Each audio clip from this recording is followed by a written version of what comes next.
സ്ത്രീ പുരുഷ ബന്ധം പലപ്പോഴും നമ്മുടെ സമൂഹത്തിൽ വളരെയേറെ തെറ്റിദ്ധരിപ്പിക്കപ്പെട്ടിട്ടുള്ള ഒന്നാണ്. സ്ത്രീയും പുരുഷനും ലൈംഗികമായിട്ട് ഉള്ളൊരു ബന്ധപ്പെടലിൽ മാത്രമാണ് ഇന്നത്തെ നമ്മുടെ സമൂഹം പോയിക്കൊണ്ടിരിക്കുന്നത്. സ്ത്രീ പുരുഷ ബന്ധം ലൈംഗികതയെ കേന്ദ്രീകരിച്ചിട്ടുള്ളതാകരുത്. അതൊരാണും പെണ്ണും തമ്മിലുള്ള ബന്ധമാണ് ലൈംഗികതയെ കേന്ദ്രീകരിച്ചിട്ടുള്ളത്. സ്ത്രീയും പുരുഷനും എന്ന് പറയുന്നത് ജീവിതത്തിൻ്റെ അനന്ത സാധ്യതകൾ തുറന്നു കൊണ്ടുവരുന്നൊരു ബന്ധമാണ്. അത് വെറുതെ ശരീരത്തിൻ്റെ വളരെ ജഡികമായിട്ടുള്ള ഒരു മോഹത്തിൻ്റെ ഭാഗത്ത് അടിമപ്പെട്ടിരിക്കുന്നത് കൊണ്ട് അതിൻ്റെ സവിശേഷത മനുഷ്യർക്ക് തെളിഞ്ഞ് കാണാൻ സാധിച്ചിട്ടില്ല. സ്ത്രീയെയോ പുരുഷനെയോ അപമാനിക്കുകയോ ആക്ഷേപിക്കുകയോ ചെയ്യുന്ന ഒരു ഭാഗം ഒരിക്കലും ജീവിതത്തിൻ്റെ സാധ്യതകൾ തുറന്നു കൊണ്ടുവരത്തില്ല. അത് കൊണ്ട് മാത്രമാണ് ഒരുപാട് രോഗങ്ങളും പ്രശ്നങ്ങളും പ്രതിസന്ധികളും നമ്മുടെ സമൂഹത്ത് നിലനിൽക്കുന്നത്. സ്ത്രീയുമായിട്ടുള്ള ബന്ധം എപ്പോഴാണ് തിരിച്ചറിയാൻ സാധിക്കുന്നത്? അത് ലൈംഗികതയായിട്ട് സ്ത്രീയെ ഒരിക്കലും കാണരുത്.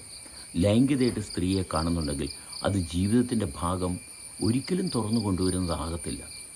അത് വെറും ജഡത്തിൻ്റെ ശരീരത്തിൻ്റെ താൽക്കാലികമായിട്ടുള്ള ഒരു അതിൻ്റെ പുറത്ത് നിയന്ത്രണമില്ലാത്തത് കൊണ്ട് മാത്രം സംഭവിക്കുന്ന ഒന്നാണ്. ജഡത്തെ നിയന്ത്രിക്കാൻ അവിടെ ആ വ്യക്തിയുടെ സാന്നിധ്യം അനിവാര്യമാണ്.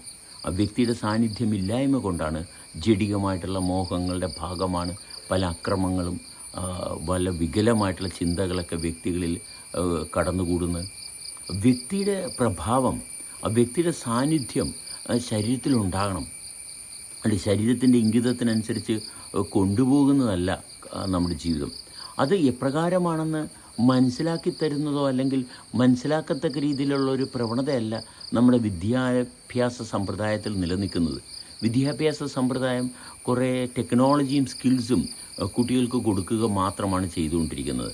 അല്ലാണ്ട് അവനവൻ്റെ സംസ്കാരം, അവനവൻ്റെ സവിശേഷത അവനവനെ അനുഭവിക്കത്തക്ക വിധത്തിൽ ഉള്ള ഒരു സമ്പർക്കം ബോധം നമ്മളുടെ സമൂഹത്തിൽ ഇന്ന് ഇല്ല എന്നുള്ളത് ഒരു നഗ്നമായിട്ടുള്ള സത്യമാണ്. സത്യം എവിടെ പറഞ്ഞാലും അവിടെ എല്ലാവർക്കും പ്രശ്നമാണ്. ഇച്ചിരി കപടതകളും വഞ്ചനയും ചതിയും ഇല്ലാതെ ഈ സമൂഹത്തിൽ ജീവിക്കാൻ പറ്റത്തില്ല എന്ന് പറയുന്ന ആൾക്കാരാണ് കൂടുതലും. എന്തുകൊണ്ടെന്നാൽ കാരണം സത്യസന്ധമായിട്ടുള്ള അനുഭവത്തിൽ നിൽക്കുന്ന ആൾക്കാരെ കാണാനില്ല. അതാണ് കാരണം. അപ്പോൾ നമ്മുടെ അടുത്ത് നിൽക്കുന്ന നമ്മുടെ വളരെ വേണ്ടപ്പെട്ടവരെ പോലും നമ്മൾ സമീപിക്കുന്നത് ചില കാര്യങ്ങൾ സാധിക്കാൻ വേണ്ടിയിട്ട് മാത്രമാണ്.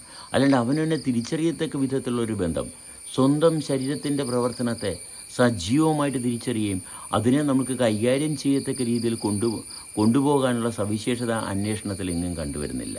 അതിനു വേണ്ടിയിട്ട് അങ്ങനെയുള്ള അന്വേഷണമൊക്കെ എന്തോ സന്യാസിമാർക്കും ഋഷിമാർക്കും മഹർഷിമാർക്കും മാത്രമേ പറ്റത്തുള്ളൂ. ഏതോ കോടിക്കണക്കിന് ആൾക്കാരുടെ ഇടയിൽ ഒരാൾക്ക് മാത്രം സാധിക്കുന്ന ഒന്നാണ് സ്വസ്ഥമായിട്ടുള്ള ജീവിതം എന്ന് ധരിക്കുന്ന ഒരു അന്ധമായിട്ടുള്ള സമൂഹമാണ്. ഒരു വിശ്വാസ പ്രമാണങ്ങളിൽ കീഴ്പ്പെട്ട് കിടക്കുന്ന ഒരു സമൂഹമാണ്. യാഥാർത്ഥ്യ ബോധത്തോടുകൂടി നമുക്ക് നിൽക്കാൻ സാധിക്കുമെന്നും അത് വളരെ മനോഹരമാണെന്നും അതിൽ യാതൊരു കഷ്ടപ്പാടുമില്ലെന്നുള്ള തിരിച്ചറിവ് നമ്മുടെ സമൂഹത്തിൽ തെല്ലുമില്ലെന്നുള്ളത് ഒരു സത്യം തന്നെയാണ്.